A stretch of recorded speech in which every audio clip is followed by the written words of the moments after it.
Good morning. You're listening to Slices of Wenatchee. We're excited to bring you a closer look at one of our top stories and other important happenings every Tuesday, Thursday, and Saturday. Today, Washington's new right to repair law promises more control for consumers, but for farmers, it's a missed opportunity that keeps them locked out of fixing their own equipment.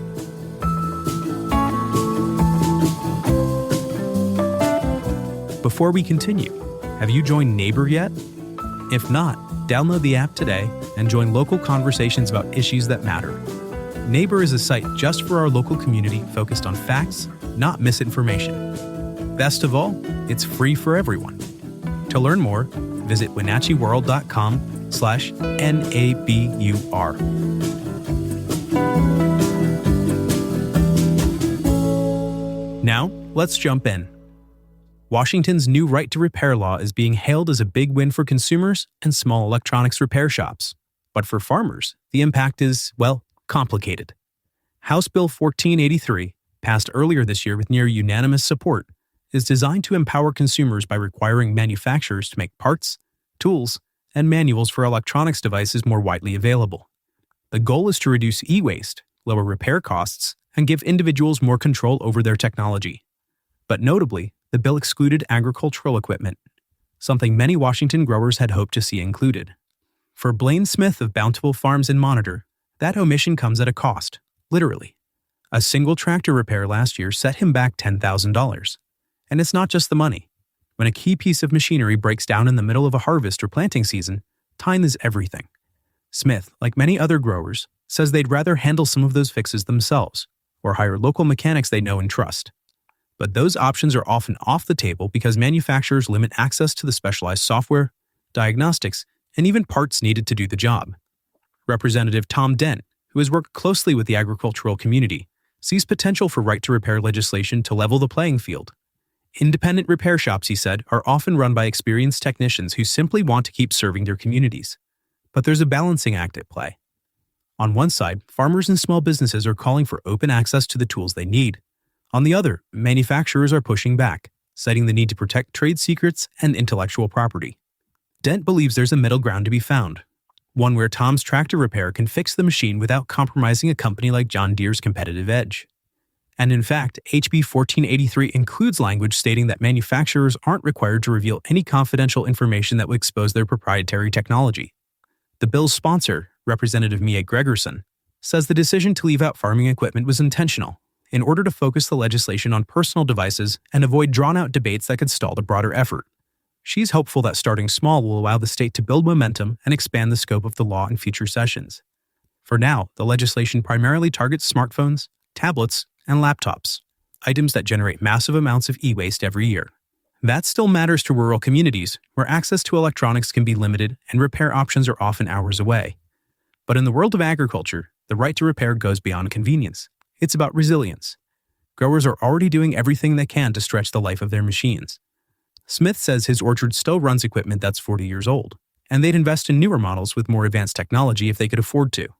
But between the cost and the restrictions on independent servicing, it often makes more sense to stick with what they have. Dealerships like Burroughs Tractor in Wenatchee try to bridge the gap.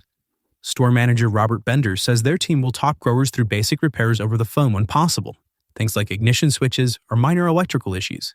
Some farms even employ their own in-house mechanics, but when repairs get more technical or require specialized tools, they often hit a wall. And if a machine is still under warranty, any attempt to fix it without manufacturer approval can void that coverage entirely. That's one of the reasons why many repairs are only attempted after the warranty has expired. But even then, there's risk. Manufacturers may decline to service equipment that's been previously modified or repaired by an independent shop. That leaves growers with tough decisions during the busiest times of year. As the law's 2026 start date approaches, conversations around expanding right to repair are expected to continue. Gregerson says she and her colleagues are open to hearing from growers, independent mechanics, and farm equipment providers. And while the current bill is a first step, many in the agricultural world are hoping it won't be the last. For more, head over to wenatcheeworld.com.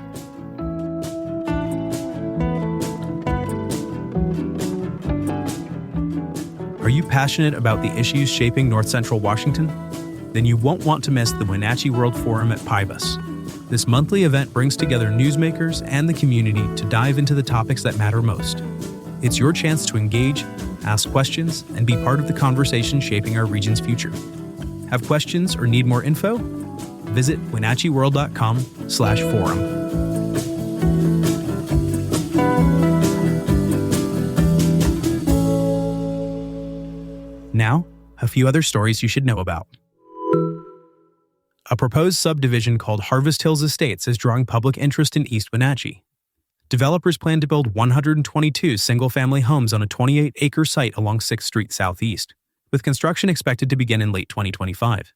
Nearby residents have expressed concern over potential traffic increases and neighborhood connectivity, and the project will go before the Douglas County Hearing Examiner on September 2nd. Families across north central Washington will have a chance to join a statewide treasure hunt over Labor Day weekend. People's Bank is launching its Great People's Bank Pig Search, hiding 500 piggy banks, each containing $10, near their 23 branches, including locations in Wenatchee, Chelan, and Omak. Participants can also enter to win a $1,000 prize online, with the contest running August 29th through September 1st. SkillSource is launching a new workforce reentry program called Reset, funded through a federal Pathways Home Grant. The initiative aims to help formerly incarcerated individuals in Chelan and Yakima counties transition into employment through career training, job readiness, and community support. Reset is expected to serve up to 400 individuals by 2028 and will begin operating this fall. As part of the Chelan Douglas Land Trust 40th anniversary celebration, the Sam Hill property is being spotlighted in their 40 for 40 series. Acquired in 2005 to protect public access to key climbing crags in the Icicle River Valley, the 40-acre parcel was finally incorporated into the Forest Service in 2020. It's now open to hikers, climbers, and nature lovers, offering shady trails, rocky scrambles, and scenic lookouts just a short drive from Leavenworth.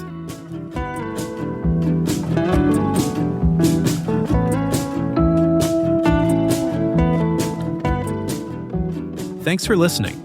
For more information on all the stories you heard today, visit us at wenatcheeworld.com.